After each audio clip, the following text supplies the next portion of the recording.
We'll start our video reflections for Holy Week looking at what happened when Jesus went to the temple on two separate occasions.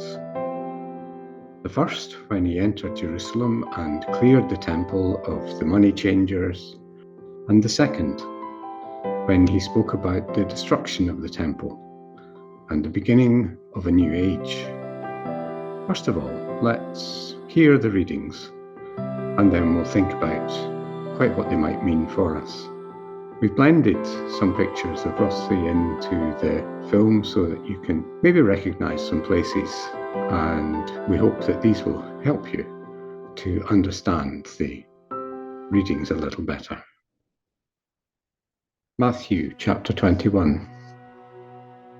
Jesus entered the temple courts and drove out all who were buying and selling there. He overturned the tables of the money changers and the benches of those selling doves. It is written, he said to them, "My house will be called a house of prayer, but you are making it a den of robbers." The blind and the lame came to him at the temple, and he healed them. But when the chief priests and the teachers of the law saw the wonderful things he did, and the children shouting in the temple courts, "Hosanna to the Son of David," they were indignant. "Did you hear what these children are saying?" they asked him. "Yes," replied Jesus. "Have you never read from the lips of children and infants, you, Lord, have called forth your praise?" And he left them and went out of the city to Bethany, where he spent the night.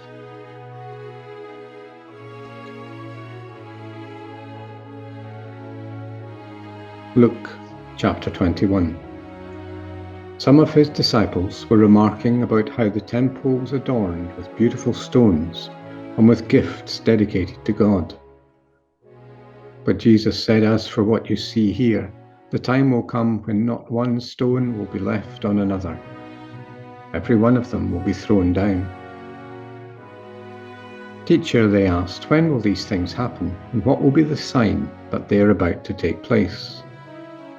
Then he said to them, "Nation will rise against nation and kingdom against kingdom. There will be great earthquakes, famines, and pestilences in various places, and fearful events and great signs from heaven. There will be signs in the sun, moon, and stars. On earth, nations will be in anguish and perplexity at the roaring and tossing of the sea. People will faint from terror, apprehension of what is coming on the world, for the heavenly bodies will be shaken. At that time, they will see the Son of Man coming in a cloud with power and great glory." And he told them this parable. "Look at the fig tree and all the trees. When they sprout leaves, you can see for yourself. You know that summer is near.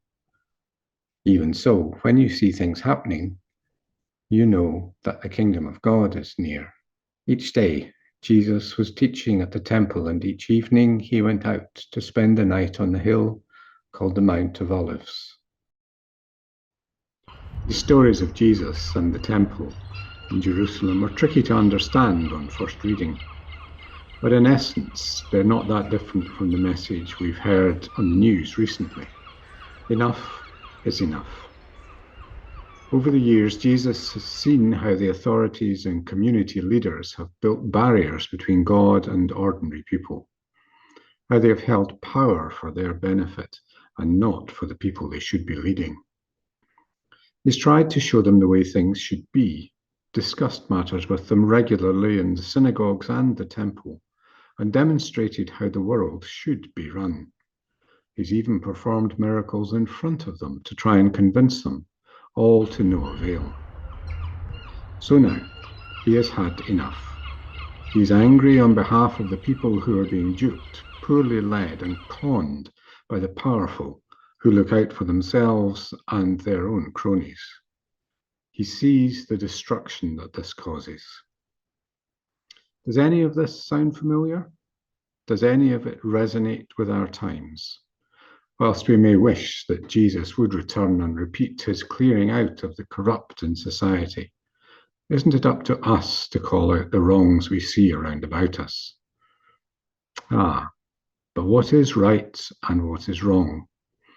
How do we know when we should act and when we don't know enough to make a sound judgment? As Christians, we believe the best way to lead our lives is to listen closely to God, to pray for guidance, and let our actions be based on how Jesus would want us to behave. Will we get it right every time? Of course not, but at least we will try. Something the religious and community leaders weren't interested in doing 2 millennia ago.